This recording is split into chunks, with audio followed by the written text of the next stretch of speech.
L'oncle Paul vous salue. Je vous invite à nous suivre dans La Pause Poétique, qui consiste à vous présenter en plusieurs épisodes des artistes de Crédoisseau et de ses environs, en les interviewant et en montrant les œuvres de leur discipline. Chaque artiste pourra s'exprimer dans une capsule vidéo réalisée par l'espace public numérique de Gré et votre animateur Paul Leroy, président de l'ASBL Regard Mundi, qui vous souhaite la bienvenue. Pour débuter, faisons connaissance avec le premier artiste de la série, c'est-à-dire moi-même. Entrons chez moi.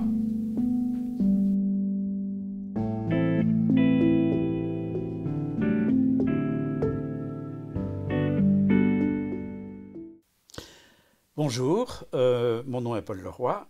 Je vous accueille dans ma demeure, dans mon atelier en particulier. Et je vous accueille parce que je suis peintre, poète et musicien. On m'appelle Oncle Paul, en tout cas ceux qui me lisent.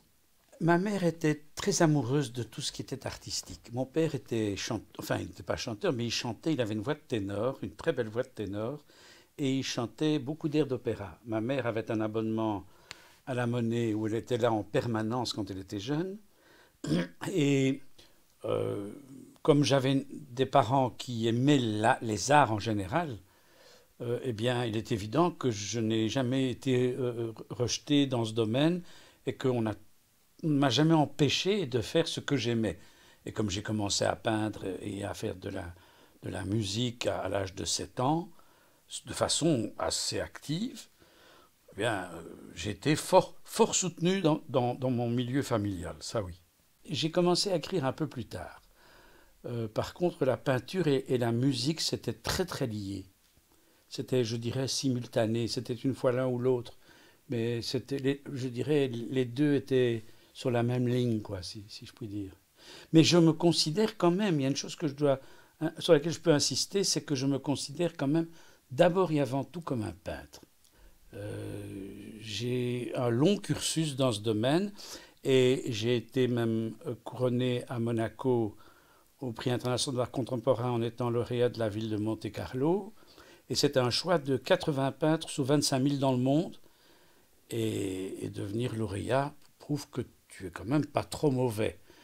Rien n'est jamais acquis dans la vie, hein, il faut le savoir. On apprend toujours. Et je dirais qu'en peinture, en tout cas, la bonne toile, c'est la suivante.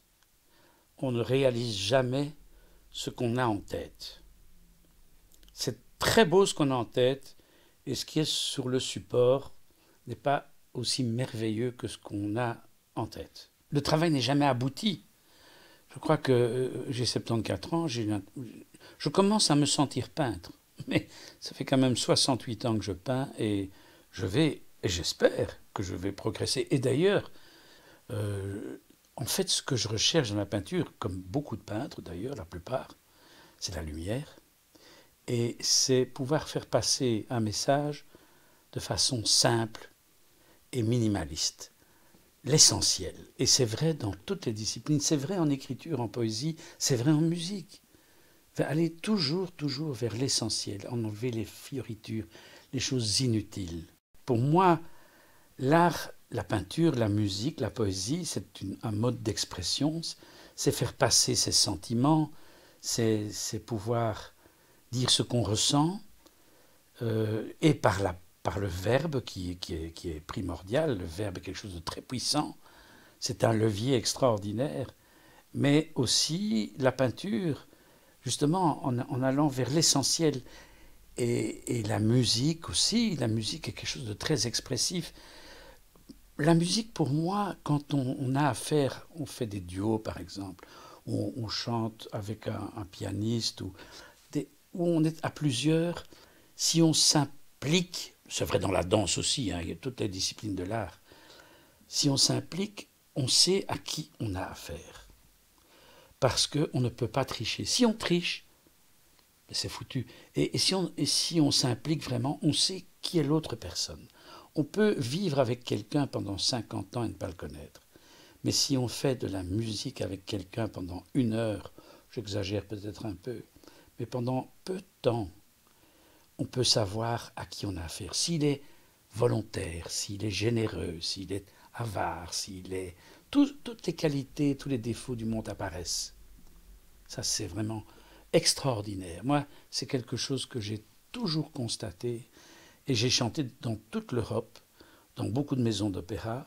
J'ai fait le tour de l'Europe 9 fois avec le chœur de l'Union européenne et j'ai fait des rencontres extraordinaires.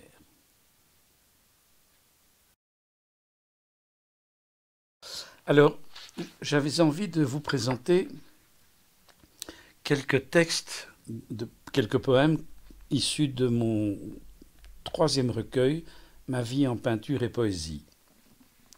J'en ai un 4e qui est édité mais que je n'ai pas encore reçu et un 5e en préparation. Et il y en aura probablement encore 1 ou 2 qui suivront. Maintenant, je voulais commencer par un texte qui apparemment émut beaucoup de gens et qui a déjà été diffusé même à l'étranger. Et ça s'appelle « L'enfant m'a dit ». J'étais assis près de l'enfant.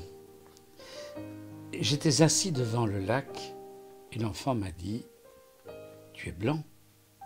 Pourquoi ?» J'étais assis devant le lac et n'ai pas répondu.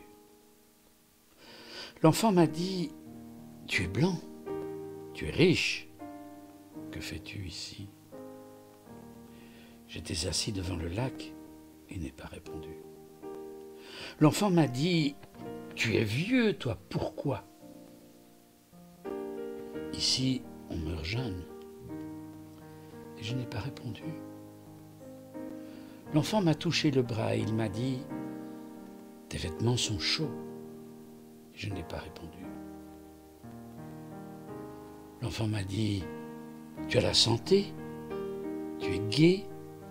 Chez nous, on est triste. » Et je n'ai pas répondu. L'enfant m'a dit « Tu as sûrement mangé. Nous, on mange, parfois. » Et je n'ai pas répondu. « Tu as toujours tes parents. Nous, on est orphelins. » Et je n'ai pu répondre. Et l'enfant n'a plus rien dit. Il était allongé devant moi, sans vie.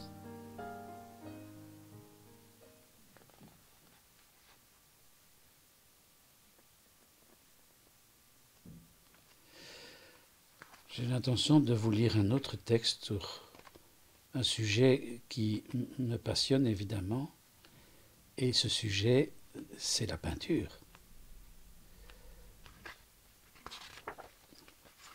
La peinture. Là où aucun mot, aucun verbe, aucune parole ne peuvent plus être écrits ni prononcés, sans que tout se transforme en sentence destructrice, où tout devient âpreté et méchanceté. Là où la fleur, même arrosée, se dessèche. Là où même un regard d'amour est pris pour une arrogante sévérité. Seule la modeste toile peinte, porteuse de tout l'amour et de toute la tendresse, de toutes les souffrances pouvant enfin s'exprimer, seule la modeste toile est révélatrice. Et seul son message dessiné, moulé, révélateur, est durable dans le temps, au-delà de la vie. Peinture, ô peinture, refuge de l'artiste blessé, mieux que la musique éphémère et le texte morcelé, dans un ensemble une vision première, pure et unique, tu peux révéler en un éclair et pour l'éternité, dans la contemplation de ton harmonie, tous les sentiments conçus dans la communion amoureuse. Ô toi, voyeur et visionnaire, combien tu as raison. Emplis-toi l'œil, le cerveau et le cœur par la même occasion. Tu ne verras jamais plus d'autre amour aussi grand.